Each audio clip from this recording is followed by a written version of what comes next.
Oh, sorry. This I was just about to say something in Danish, but of course, this We, is English channel. of course it is. Yeah. So, Yes. hi and welcome to our third edition of From Tale to Cocktail. Yeah. Hello. And last time we made a huge mistake because we were so much into this that we actually, right now, we were thinking, okay, we should do something different. We should maybe try to do something on Scotch whiskey or even on Irish whiskey. But yeah, it was not a smart decision because we were in a bourbon group. Yeah, yeah. Most of the viewers in this is in the Nordic Bourbon community group. That's right. Um, yeah, and when you suggested that, Leonardo, I mean, me being on a video with Scotch whiskey or Irish whiskey was a little bit intimidating, but there's sort of like a silver lining to this, right? Yeah, Yeah. yeah, and that's how we like kind of saved them. Hmm. And hello to Andreas. Thank you for watching. Andres? But yeah, basically we thought, okay, we made a small mistake, but the good thing about whiskey is that it's really so much like integrated with the different markets, Hmm. and especially the bourbon market has a huge impact on the rest of the world production. Yeah. So I went back and looked. Okay, we talked about something Irish, and what Irish whiskey do you know that's quite good, and that really embraces this bourbon tradition, and it wouldn't come to the barrel. And then I thought, okay, there's one great, amazing Teeling whiskey, and that's the one we brought today, the Teeling single cask. Now, if you are in Denmark, you can still get this. I don't know if you can get it in the rest of the Nordics. I wouldn't know. Yeah, maybe. But I don't think so for one reason. I was told that this was a selection that was sold for, or a range that was sold for Denmark. So I'm not sure if you can get it. Right. And it's because they sold some cask way back, and Denmark still has some left. Yeah, Not a lot, but and I'm guessing that that particular cask that one is made for is probably only for Denmark, yeah. but they will have similar casks for other countries, obviously, right? Yeah, but I Mm. think they were actually pretty sold out. Oh, wow. Okay, cool. So, Okay. so when it comes to this, it's like, Maybe I should take a little bit more. Yes. Okay. so basically, what is the program today? We're going to talk a bit about this product and more particular about Irish whiskey, but we're going to link it with how bourbon comes into whiskey, because basically Definitely. that's a huge thing in aging. Mhm. And so that's how we kind of saved this small mistake into an amazing program. And of course, I'm going to make a cocktail with this that I've not made before, Yes. as always. Always. Yes. Very good. Cool. So yeah, Hendrik, I don't know if you want to like add something or Yeah, maybe I can talk a little bit about bourbon and the influence and what that actually means for international whiskey. I'll do this very shortly. So this particular whiskey here, it's a single malt Irish whiskey. It's one of four different types of whiskey you can get in Ireland. There's single malt whiskey, which means that it needs to be made from 100% malted barley. Then they have something called single pot still whiskey. It's a little bit different because it can be a mix of malted and unmalted, but still barley. And then they have something called grain whiskey, which can be other grains. And then, of course, the fourth one, which there's a lot of out there, which is blended whiskey. And blended whiskey is simply just two or more of the aforementioned types of whiskey. But this is a single. And if you want to think malt. brands, Jameson. Yeah, Jameson is the most widely known. It's available everywhere. Obviously, a huge blended whiskey. And before we say cheers, well, we hope you're drinking something, of course. Mm-hmm. But the thing is that was interesting, and we were talking about this before we even started here, Mm-hmm. that it's amazing to see how much Irish whiskey has evolved since, because they were at a peak almost more than 100 years ago. Yeah. Approximately. They were like the most sold whiskey with no discussion. There was no competition to Irish whiskey. Yeah. And huge US market being one of the biggest markets. Oh, yeah, absolutely. And what happened was that a lot of factors came in, of course, prohibition and all that. But without going into details, because that's his his part of this. Yeah. Well, the thing is that Irish whiskey basically almost died. Mm-hmm. And thanks to brands like Jameson, actually Irish whiskey survived. But with Teeling, it just changed the game. So it went from being like 3 distilleries to now you were saying that there are more than 25. Yeah, Or more. 25, and actually almost new 25 are planned for the next 10 years, so they can actually get higher when they were at their highest peak more than 100 years ago. So it's very interesting what's happening right now in Irish whiskey.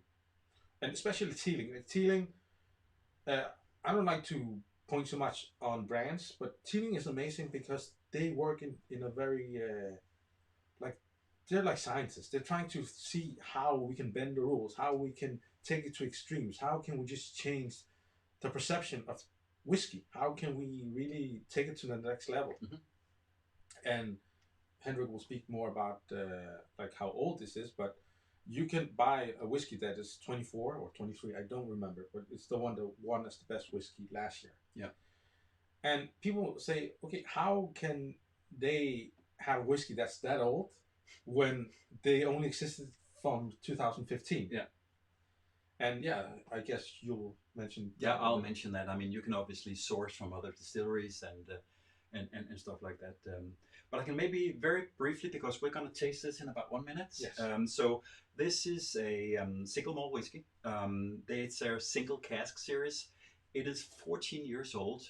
So it spent 14 years on a used bourbon cask. And that's where this about the bourbon casks come in a big way. So you may know, so to make a bourbon, you can only use a barrel once. Even though that whiskey has only been in the barrel for 1 second, you can never ever use it for bourbon again.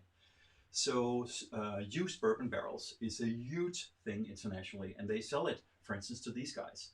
So they put it into a used bourbon barrel, in this case for 14 years. It was actually put in the cask in 2002 and bottled in 2016. And you may have heard about something called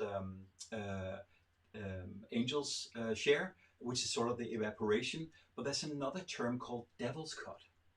And that is a whiskey that is left inside the barrel after the barrel is empty. There's a little bit of whiskey left inside the wood.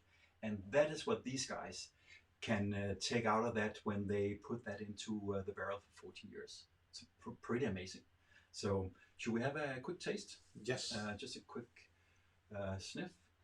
Non-chill filtered. Non-chill filtered, and we'll explain about non-chill filtering in another episode, I think. And you can see, I don't know if you can see it, it's very, very light, like you know from a lot of Irish and Scotch whiskies. It's because it's a used barrel. It's almost like you use a tea bag for the second time. So it doesn't take as much color as bourbon, and no peat actually. And no peat at all. So the barrel is just dried with hot air, basically. Oh man. And the reason I love this whiskey, and you can see how much I love it, it's almost empty. Yes, exactly. But the reason I love it is because normally, like if you're not used to drinking Irish whiskey, I would say it's a very light whiskey. It's not, of course you can get very complex whiskeys, don't get me wrong. But in general, also in Teeling, you have to like look for the flavors. You have to look for the identity of it. It takes more work. It's not served for you.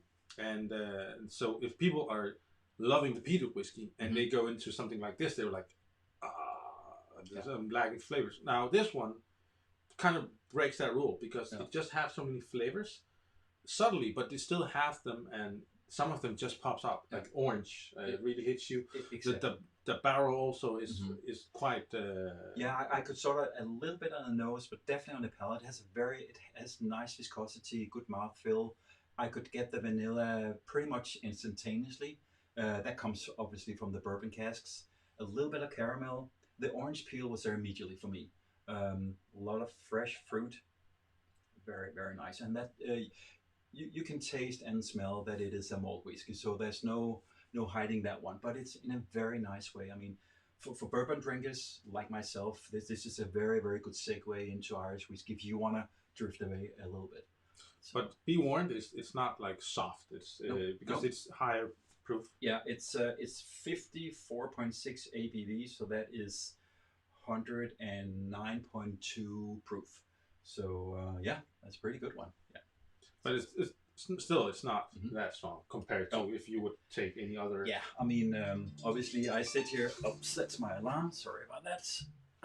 So I mean, as a bourbon drink, I love foolproof bourbon, and by the way, we're sitting in my basement right now. We agreed that to do a video on Irish whiskey, I need to be in a safe environment. Yeah, and we will also like changing sometimes the cameras. Yeah, exactly. Yeah, you can see a little bit more here. So yes, you'll see this camera when I start making cocktails, I will disappear, and Henrik will speak from here. Yeah, exactly.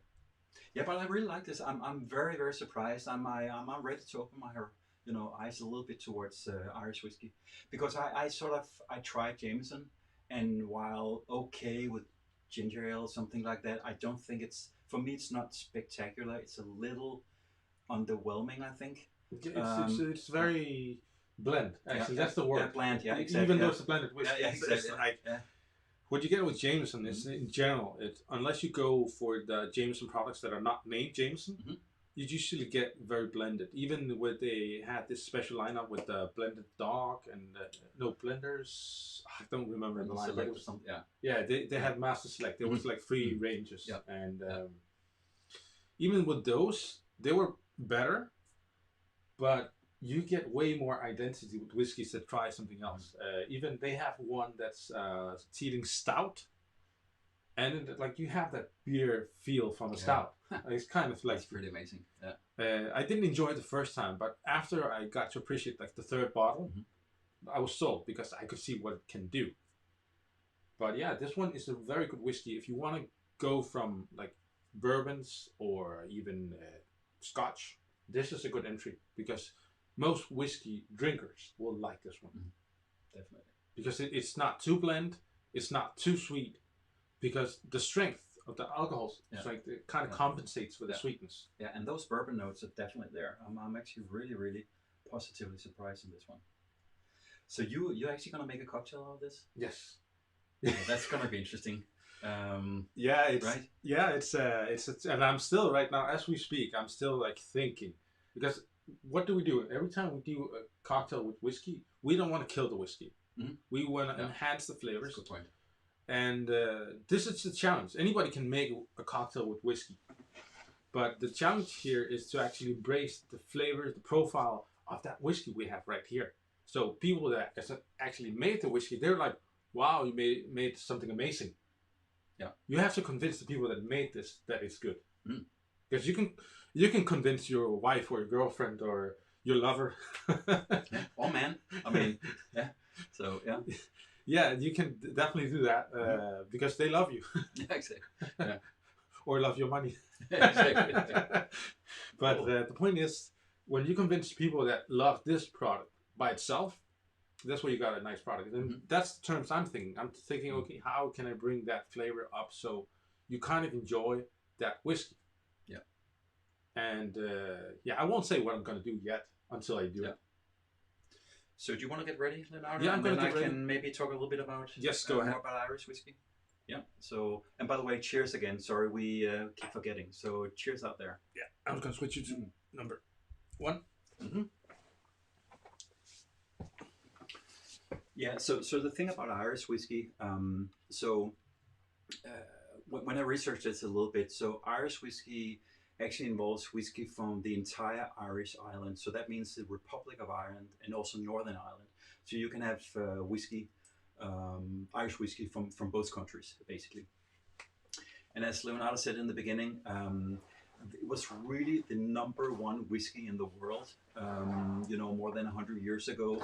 It by far, Scottish whiskey was only on the start. Bourbon and rye whiskey in the US wasn't really started yet for real. But then, basically tragedy struck, and they went from 30 distilleries to 3 distilleries, and it was pretty much a catastrophe. So until fairly recently, then they started to get a rise again. And as you also heard Leonardo say, Jameson really had a big influence in this.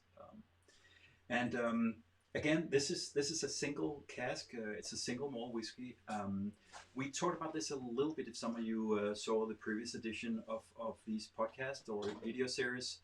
The way that they dry the malted barley in Scotland is by peat. because when you light peat, it generates a lot of smoke. So that's the primary reason why it tastes really, really peaty. But in Ireland, just like in the US, they don't use that. They just use basically hot air to dry the whiskey. So Leonardo, can I switch to you, and Yes. you can get on to some nice cocktails? So, but I will need the whiskey though. Ah, damn it! Ah, so close, so close. Thank you. Yes. So here I am, and this is our hero of the day, Teeling, our beautiful bourbon cask. Now, like I said before, and I really try to emphasize this, is that we really want to really make this the main character. And the cocktail I was thinking about doing, I was thinking about multiple ones, but this has really some sweet notes. It has some like more, I wouldn't call it tropical, but borderline tropical, and more like citrus. So I was thinking, okay, what cocktail can you make? And now don't make it boring like whiskey sour. I love whiskey sours. Don't get me wrong; they're a great cocktail, but it's a bit boring when you can play with more flavors. So immediately I thought, okay, what could be close to it, and what have you done before that worked? And one thing I did, but with a totally different whiskey. So it's not the same recipe. I did actually a Mai Tai. Now I've done different types of Mai Tais with whiskey. I did one with Jim Beam. No, sorry, I did one with Nika coffee. Oh, Japanese whiskey. Yeah, Okay. yeah, with Japanese whiskey, the Nika coffee. And I also did one with Abelauer. And I'm not going to say the name because I can never pronounce it. Abelauer, Abunda, something like this. Yeah, I can never do that. Anyways, but that was a totally different whiskeys from this one. Now, the key here that I changed, of course, because it's a whiskey drink. So, whiskey and some white dog. And now you can't see the label because I've used this so much that the label disappeared, but it's the bootlegger. And Hendrik, he also had this one from Buffalo Trace. However, the reason I'm not going to use this, I'm just going to show you so you can kind of see it, is that I think it's too strong because this one is almost, I don't recall, but it's about 40%, the one I have right here. It could be a bit more, but it's not that strong. This one is around 60. So I don't want to kill the whiskey here. So right now, as I'm speaking, I'm trying to say that I make the right decision. So the measurements that I will make this on right now will be 5 on the whiskey, and I actually said less to Henrik before. I think we can do it. Yes. So 5 CLs of each. I'm gonna make 2, so that means I'll pour basically 10 CLs. So actually, I'm gonna work with top here. So I have 4 first. Remember, I'm working double up as you would do. But 5 if you're doing this. I'm not guessing you're doing this with us, but if you do this later. So we have 10. So this is basically a very boozy drink. So Lena, what do you say when you go to a typical bar somewhere? What is the typical amount of alcohol you would get in an average cocktail? Average cocktail you get in most cases nowadays because bars have started to do more boozy drinks. So average, I would say 5 to 6. Okay. But it's because right now bartenders love to drink and they have started to use more and more booze. So before we used more sugar and more syrups. Now we're turning away from this and we're actually, but don't get me wrong, it's not like, now I'm going crazy on whiskey, but normally bartenders tend to use more liquors, they use more different alcohols that are not all 40 and above. So bear that in mind. So even though they have 10 CLs of alcohol, it's liquor, so it's not 50 and 60. Right now I'm doing that. It's because I want to really put that on high pedestal. So, white dog. That's the question. How much? I think we'll go with 2 for each. And right now I'm winging it. Right now it's just like being at a bar where you don't know the recipes, you don't know the cocktails they have. You're just going, hey, what would you like? I would like this. Okay, I'll do something else. And I have a day off tomorrow, so you can knock yourself out if you want. Yeah. Now, next ingredient. Next ingredient is pretty important to understand what you're working with. You're working with amaretto, and there are different brands in amaretto. And this one is Luxardo. But the important thing is not which one you use. The more important is that you know which one you're like how to use the one you're using. So how sweet is it? How much does it kill the rest of the flavors? Because it's a very strong flavor. Almond is a strong flavor. If you use syrup, even more. Now, if you use alcohol, you can always use more than syrups because syrups can be over dominating and too floral on flavor, so they can almost kill the cocktail. Now I'm going to use 1.5 for each of our cocktails. That means, in our case, 3. And it's good that I had a 3 CL here. I hope it's enough, because bear in mind, we have 7 CLs of whiskey. And I'm saying whiskey because we have a white dog, which Henrik will explain what is once Yeah, we. it's basically whiskey that has not been aged in a barrel, so it comes directly off the distillation process. So now sugar. Now didn't put so much of this, so I'm going to put a bit more sugar. I'm going to put 1.5. Actually, no, it's exact same thing. So I was actually only going to put 1, but since I added a bit more whiskey, I need to balance it out. So far so good. Now the next part is the lime. 2 CLs for each portion. So we'll go this way.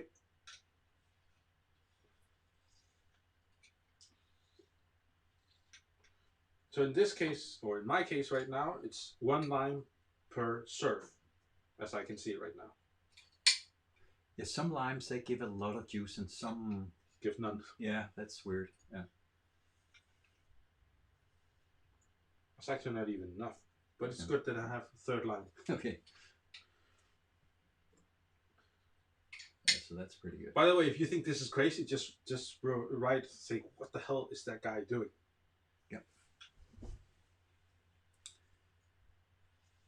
That was the first one. Yeah.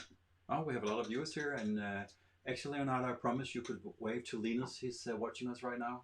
Linus, good to have you.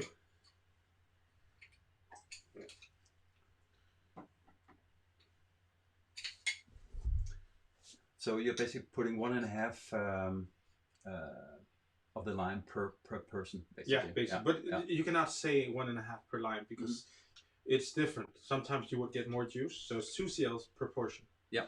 Now I'm really curious how this will go because, like I said, this is actually the last one was better, the second one, but still we need a bit more. Cool. So this would be a whiskey Mai Tai. And even people that don't like whiskey will drink this. And people who like whiskey and whiskey cocktails, they will love this too. Hopefully. Yeah. Or Hendrik, he promised he would say it was great. Yeah, I promise no matter how it tastes, it's but based on last time where you did the old fashioned with 2 different types of whiskeys, that was amazing. Oh my god. Yeah. So we have basically enough lime right now. So it was not actually 3, but it was almost. Yeah. 2.5. Now this is the X factor because I didn't know he had this, and I just looked at his cabinet and I saw how many did you have? 8. Yeah. 8. Okay, 8 bitters. So I looked at them, and more importantly, I smelled them, so I could see, okay, what am I gonna taste? And I chose grapefruit because I thought it would be a very good complement to all of these beverages. And why? Because it's not like he has some other ones that were a bit sweet. This is sweet, bitter at the same time, but it's not overpowering. And that's what I'm going for. So right now I'm just guessing that I need 4 in total, but that's 2 in your recipe. So 1, 2, 3, 4 should be enough. Wow, I'm excited right now. And I don't know, like this.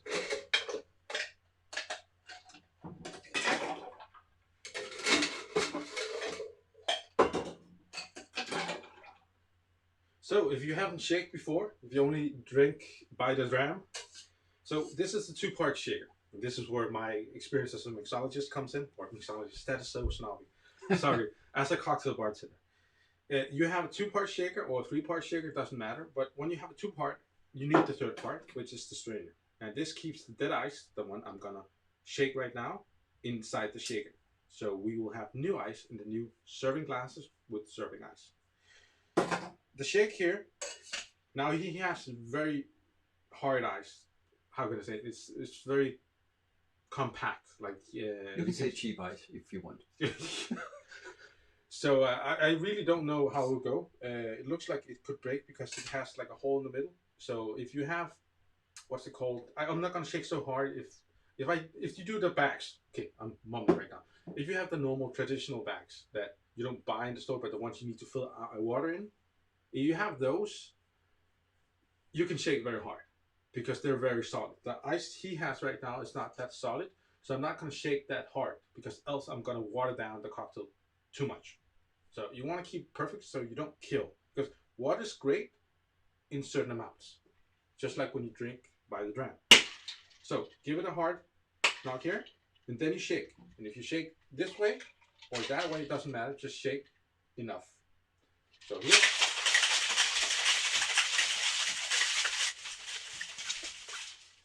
That's what I want to learn. Oh, by the way, when you open this side is where there's a lot of space. The space over the part where it's really close, that's close to you, far from you. One hand here, same height. As you can see, I'm hitting it from this side. At the same time, using my fingers here to actually loosen up this part. So when we hit it, we have the of course the counterplay, and here we have the like this. Easy. So now I'm curious, and I didn't bring any straws, so I'm not gonna be able to taste it. So what I will do, I'm just gonna gamble, and we're just gonna hope that it tasted good. Maybe we need to put in a bit of sugar, and I'll be honest if we needed to do that. But yeah, I don't have anything to take the ices. Are you cool? It's fine. Yes. Don't do this at home, or if you work in a bar, don't do that either.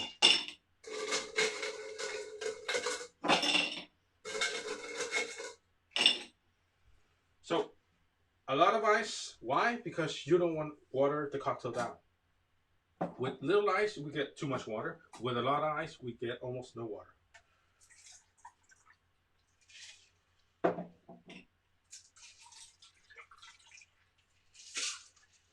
And I'm actually just lifting it up so you basically can see it here.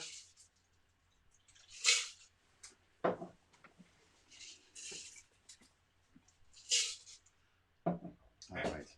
2 fresh cherries. Oh, nice. And I'm just going to pass in front of the camera here real quick. This is too good to, yes. Oh, nice.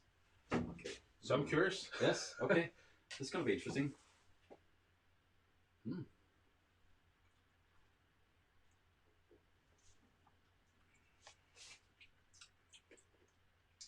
Mm. I would say it's not too sweet. Maybe a little bit. No, I think it needs more sugar. Yeah, I agree.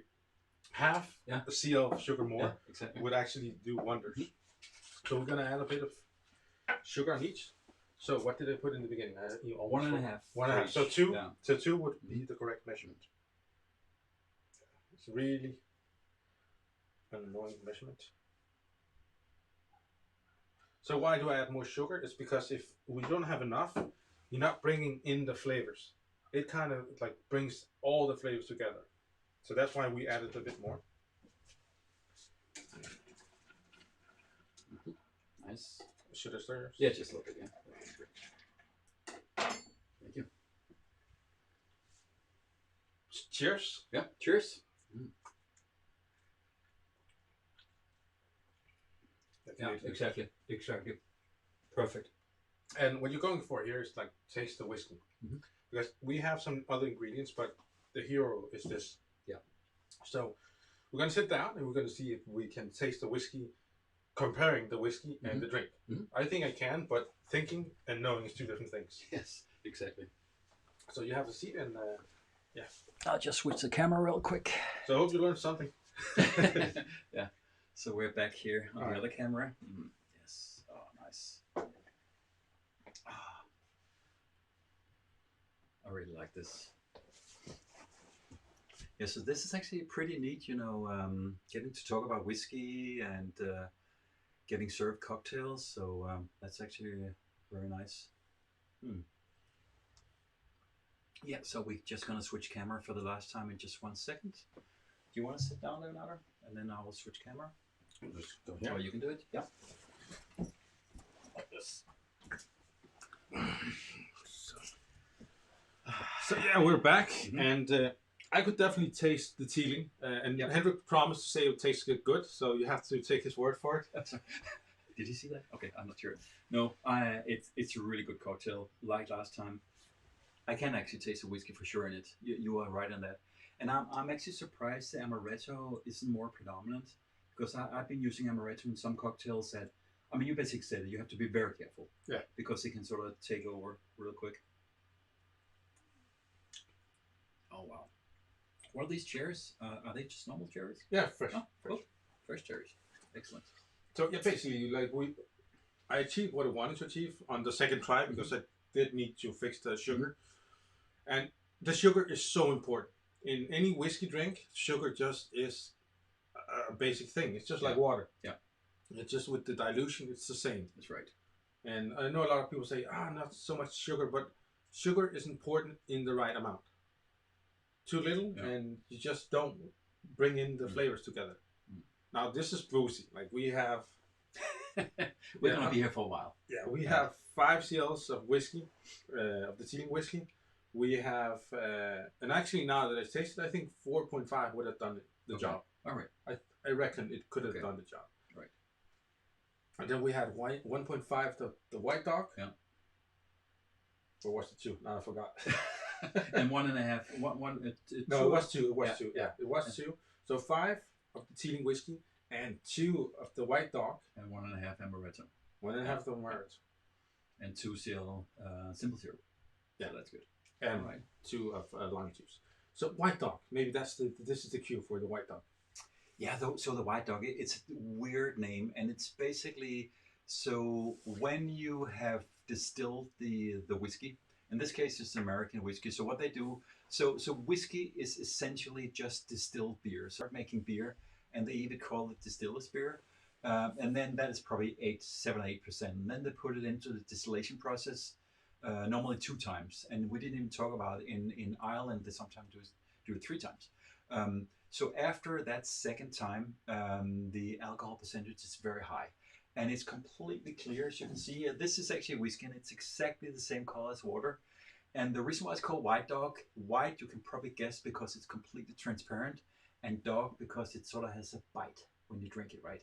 It's very high alcohol, and if you drink this just by yourself, some like it, and also so there was a comment on the video here. It's nasty. It is a little nasty to drink neat. Well, it depends on the brand, though. Yeah, there are some White Dogs. I tried the one from Highland Park, which they don't sell, and we were there. Just not me. We were 15, 12 bartenders, like very skilled bartenders. It was like an elite club of bartenders.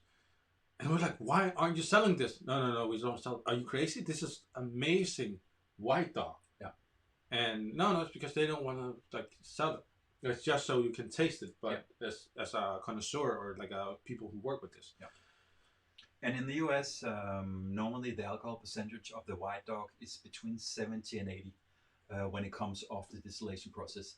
Actually in Ireland and in Scotland, it can get even higher. Technically, by law, up to 94.8%, but that is a little bit unusual.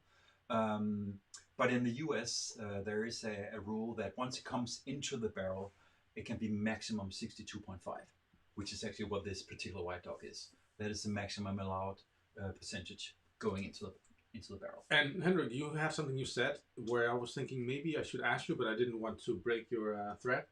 You mentioned that when you use bourbon cask, you cannot reuse it for bourbon. Mm-hmm. But when it comes to rye, it's the same rule, right? In the US. Yes, in the US. Yes, in the US, it's the same with wheat whiskey. It's the same with other types of whiskey in the US. But bourbon and rye whiskey, they're very similar. Obviously, rye whiskey, there's more rye. And bourbon whiskey, there's more corn. But they're very similar. But what I've not heard about, but I've heard so many whiskeys made on bourbon cask. Yeah. I haven't heard the story of whiskey made on rye cask. Yeah, it's interesting. I'm pretty sure it is done. I'm sure someone out there must have done it, but I think there are some there's a positive thing about bourbon. If you put in bourbon cask on your label, it's a positive thing. But you can imagine if you do a rye whiskey, stored in rye whiskey casks, right? That's probably not too good. So that's probably why I haven't seen a lot. So maybe is there anybody in the comments that have heard about this? Yeah. There's a new make that tastes lovely too, but it's funny how a neat tasting new make can have a hard problem standing up to the oak. Yeah. Yeah, because there is no oak in you make, obviously, right? So But by the way, we didn't even mention Teeling also has their own white dog. It's called, I hope I pronounced it correctly, Putin. Not like it sounds almost like the Russian president, yeah. but it's spelled Poitin. Yeah, I have no clue how to pronounce that. So I'm just gonna pronounce it like the president. Exactly. So, yes. So I hope KGB doesn't come in the door. Exactly. Cool. Well, this was fun. Yeah. So basically, there you have it. You have we have of course the cocktail, a bit about the Irish whiskey, and more importantly, the bourbon cask. But when we talk about the whiskey, when it comes to rye whiskey, don't you think they're useful for other American whiskey, like just American whiskey blends or stuff like that? Yeah. What is sorry? Like the rye cask. Yeah. Because it must go somewhere. Yes, absolutely. What is your guess? Yeah, I know you don't know. So my guess, for instance, corn whiskey can be made in a used rye cask for sure. I know that I'm pretty sure the rye whiskey they sell it a lot to beer manufacturers. There's a ton of microbrewers in the U.S. that buy used whiskey casks for sure. Rye whiskey goes for that for sure, and I'm sure they must sell it abroad as well. I know that. It's interesting with the winemakers. It's actually going back and forth. So winemakers they would buy used bourbon and rye casks that I know by the way, and then they would store their wine for a little while in these casks and sell it like that. I, for instance, have a bourbon barrel aged Zinfandel upstairs that my wife and I love it. It's one of our favorite wines. And on the other hand, used wine casks gets to the whiskey makers, so they put whiskey in there. So you see, it's sort of like yin yang. I love it. And the same go with beer. They brew a lot of beer on used wine casks and bourbon casks, and you can get even whiskey that has been stored in used stout barrels and stuff like that. So it's pretty great. Yeah, I think even Jameson did a stout. Yeah. Oh yeah, I have it actually right there. Okay. The black barrel. Yeah, I think. I'm not it's sure. Not. No, it's not made in stout. But it's I think it's called. I don't remember. It's not that one. That is just extra burned inside. Yeah, exactly. I have all my non-American whiskeys on the other shelf. Yeah, sorry about that. Maybe like the next thing is that I don't know if the people that are watching can see what he has here, but maybe they should choose which one is the next by the selection. They'll just go for the one that's close. Yeah, I mean, if there's anything whiskey you want us to taste and make a cocktail out of, come with suggestions. And I know some of you will immediately figure out some of my more expensive whiskeys. No, that's not going to work. But also, if you want us to take up a topic of any technical thing about historic thing, events, technical things about whiskey production, we're ready to talk about everything, and even odd cocktails, like a whiskey Mai Tai. I mean, Jesus. So let us know. Yeah. Well, actually, I used to do I did a series of cocktails where I just made whiskey cocktails, and the whole point of this, and I think I said this before, but the whole point of this was to break the thought of making whiskey cocktails, because when we make whiskey cocktails, we think about Manhattan, whiskey sour, old fashioned, and those are like the most common ones. There's more, of course, but the most common ones are these, and all the ones we used to know with whiskey. But I went and said, okay, let's do a vodka drink with whiskey. Let's do a gin drink with whiskey. Let's do a rum drink. Rum, I would say, is more easy to work with, but when you start to think about how do I remove this gin and improve this cocktail with whiskey, that's the challenge. So for us, it could be more fun, and also for you to see how it's done, because then I can explain how we work with not necessarily the most high-end products, but more down-to-earth products that you can actually purchase. And when people are making their fancy gin cocktails, you say, no, move away. I'm going to show you how to make this with whiskey. Yeah. And if you do this right, it tastes at least twice as good as with gin. That's amazing. I would love you to take a tequila cocktail and make it I a almost whiskey. did today. I Yeah, almost did. yeah, I was yeah, so close yeah. of turning this into a special margarita. Oh my god. I was like, Yeah. I decided yesterday to change the drink. Mm. I was thinking all week. I was thinking it's gotta be a margarita. I was thinking margarita. Because I'll be honest with you, I had sort of like a tequila accident when I was 18. By the way, everybody out there that had an accident with tequila, raise their hands. And especially with the Yes, hat. the one with the little red hat. I don't want to talk about it. I was 18, and to this day, Leonardo, when I smell, cheap tequila, it's coming back with a vengeance like it was yesterday. It's really bad. It'll probably never go away. You know the game with the hat, right? The game that we had? No, Yeah, what's that? Like you have a drinking game. You Mhm. put the hat on. Mhm. If you drop the hat, you need to drink a shot. Okay, wow. Cool. So All right, let's finish off with what whiskey we're gonna have next time, because that's basically Yes. so. Any ideas So I think we should go with a rye whiskey. in a Because bourbon we- group? Sorry? In a bourbon group, is that okay, guys? Yeah. So I know bourbon, right? But it's an American rye whiskey, which is absolutely okay in a bourbon group. But there are also people from the Danish Whiskey Forum watching this, so they like everything.